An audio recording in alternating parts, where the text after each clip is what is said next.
দুটি কিডনি বিকল, একটি কিডনি মিললেও নেই কিডনি প্রতিস্থাপনের টাকা। মৃত্যুর আশঙ্কায় দিন পার করছে মাত্র ২২ বছর বয়সী শাহরিয়ার। এ বয়সে যেখানে স্বপ্ন দেখার কথা, একমাত্র সন্তান হিসেবে সংসারের দায়িত্ব বুঝে নেয়ার কথা, সেখানে নিজেই এখন বাঁচা মরার লড়াই করছে। অর্থের অভাবে কিডনি প্রতিস্থাপন করতে পারছে না দিনাজপুর হাকিমপুরের এ শিক্ষার্থী। ৮ মাস আগে হঠাৎ করেই তার দুটি কিডনি বিকল হয়ে যায়। এরপর থেকেই হাসপাতাল, ডায়ালাইসিস আর অনিশ্চয়তার জীবন। এই পর্যন্ত প্রায় ১৭ লক্ষ টাকা খরচ হয়ে গেছে।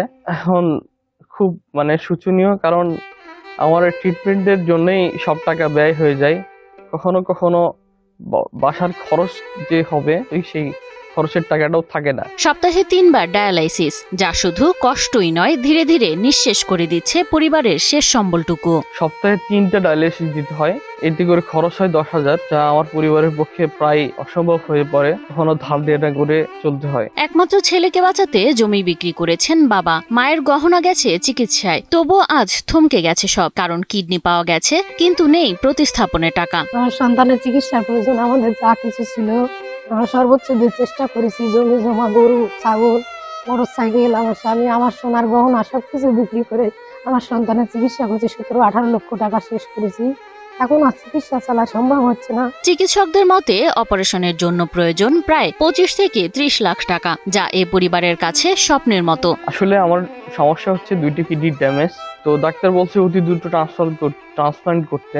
তো ট্রান্সপ্লান্ট করতে ২৫ থেকে ৩০ লক্ষ টাকার প্রয়োজন। আমার পরিবারের দ্বারাই এতগুলো টাকা দেওয়া অসম্ভব। আমার ছেলের কিডনির সমস্যা, বর্তমানে ডায়ালিসিস করা লাগে সপ্তাহে ৩টা। রংপুর, দিনাজপুর নিয়ে যাওয়া লাগে, রক্ত দেওয়া লাগে সপ্তাহে ১ বার করে।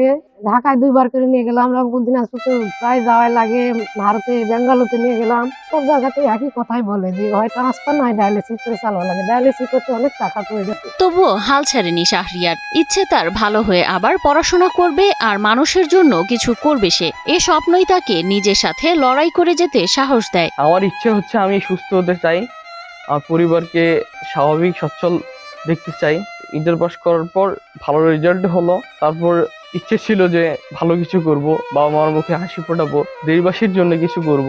হুট করে এমন একটা রোগ ধরা পড়লো, আমি নিজেও শক, আমার পরিবার তো সবাই শক, গ্রামবাসীও অবাক। এদিকে উপজেলা সমাজসেবা অফিস থেকে ৫০,০০০ টাকার অনুদান মিললেও বড় অর্থের জোগান নেই এসব দপ্তরে। ভবিষ্যতে সরকারি সহায়তা আসলে তার পাশে দাঁড়ানোর আশ্বাস দেন উপজেলা সমাজসেবা অফিসের কর্মকর্তা মাসুদ রানা। শাহরিয়ার তার কিডনির সমস্যা ছিল, সে আবেদন করেছিল এককালীন ৫০,০০০ টাকা পাওয়ার জন্য।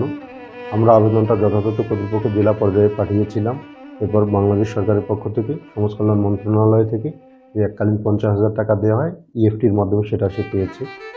আমাদের ডিপার্টমেন্টের পক্ষ থেকে এতটুকু তার জন্য করার ছিল।